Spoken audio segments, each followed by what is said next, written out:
So I'm just going to very quickly, before I give you all of the tea that I got over the weekend, I'm going to go over the biggest revelations from the filing. Blake and Ryan are all out of cards, and they've got nothing to prove this right now. Justin Baldoni is opening up like never before, and it's unraveling a tale that's as messy as it is shocking. Before anyone jumps to conclusions, this isn't just some petty drama between him and Blake Lively. What's really going on here is a full-blown legal war, with both parties throwing serious allegations, lawsuits, and accusations back and forth. But let's rewind a bit because, as it turns out, Justin recorded a podcast episode last year, way before this feud exploded.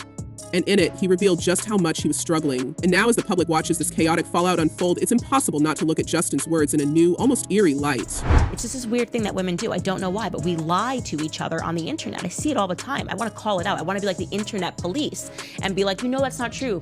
Stop supporting your friends when they're doing bad or harmful things. The podcast episode, recorded in November 2024, but only recently released, is a confessional of sorts. Justin admitted that he had been through one of the most challenging years of his life, and considering what we now know, it makes total sense. At the time of the recording, Justin was just coming off the disaster that was the It Ends With Us press tour, and let's be honest, that whole thing was a train wreck. Blake Lively, who starred in the film, was getting roasted online for her promotional tactics. People couldn't stand the way she seemed to trivialize the heavy subject matter of the movie, especially with her floral dresses and cheery attitude. Not to mention, fans were vocal about her being totally miscast in the role. The backlash was relentless. You're not kidding when you say this is getting messier. The author of that book deleting her Instagram account, another who plays Baldoni's sister in the film, being harassed online. But that wasn't all. Behind the scenes, Justin and Blake were reportedly clashing, and it didn't take long for the cast to pick sides. Spoiler alert, they weren't siding with Justin. He was left promoting the movie on his own, which only fueled speculation about what was really happening between him and Blake. And let's not forget, this wasn't just any film for Justin, it was his project. He directed it, he starred in it, and he poured everything into it. And to have it fall apart on such a public stage, it's no wonder he was already feeling the weight of it all when he recorded that podcast episode. In the interview, Justin detailed how he texted his close friends, including the president of his company, to confess that he wasn't in a good place. He admitted to feeling exhausted, burned out, and as though he hadn't had a moment to recover from what had been an emotionally draining year. "I wear a lot of hats," he said, "and I carry a lot because I love what I do. But sometimes it's just too much." Listening to those words now, knowing what was just around the corner for him, it's hard not to feel for the guy. Fast forward just 1 month after that recording, and everything exploded. In December, Blake Lively filed a legal complaint against Justin, accusing him of some serious workplace misconduct during the production of It Ends With Us.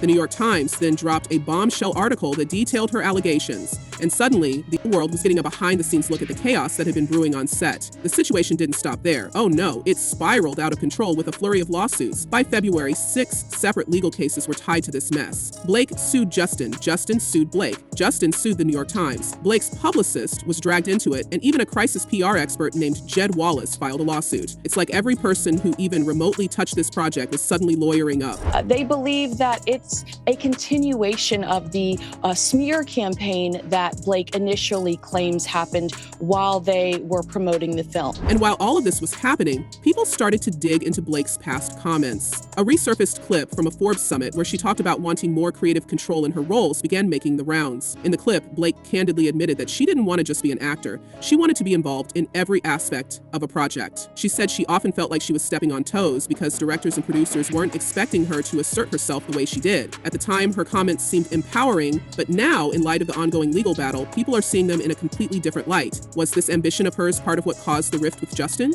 Did she overstep her boundaries? These are the questions everyone's asking. One of the most significant allegations in Baldoni's lawsuit is that Lively sought to gain control over the editing process of the film. And here's the thing, people are divided. Some are applauding Blake for taking control of her career and standing up for herself. Others are accusing her of being a control freak who thinks she's above the roles she's hired for. One fan commented online, "She's so unintelligent she can't even scam successfully." Ouch. Another pointed out something a lot of people have been wondering about.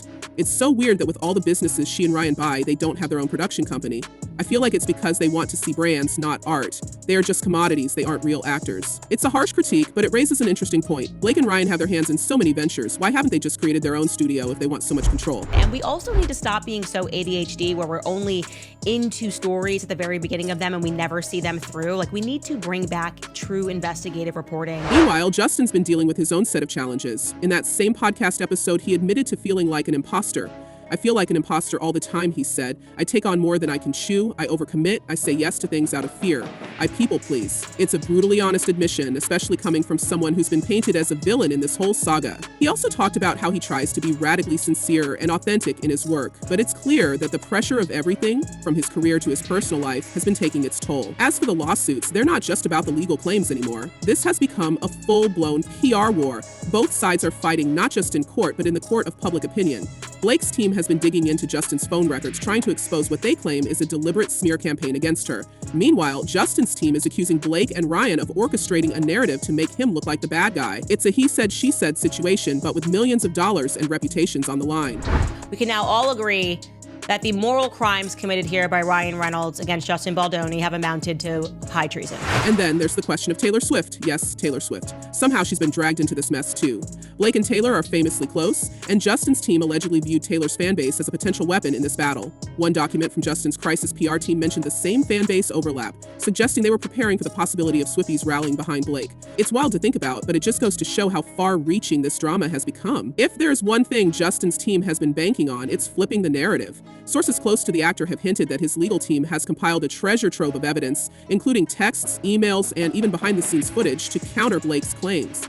But here's the kicker. They've also allegedly been looking into Blake's past projects to find instances where she may have clashed with other directors or actors. The goal? To paint a picture of Blake as someone who has a history of being difficult on set. Critics, however, have pointed out that this tactic feels like a classic case of deflection, trying to shift focus away from the allegations against Justin. Right? So Baldoni says this was all an effort to hijack the film to get her way.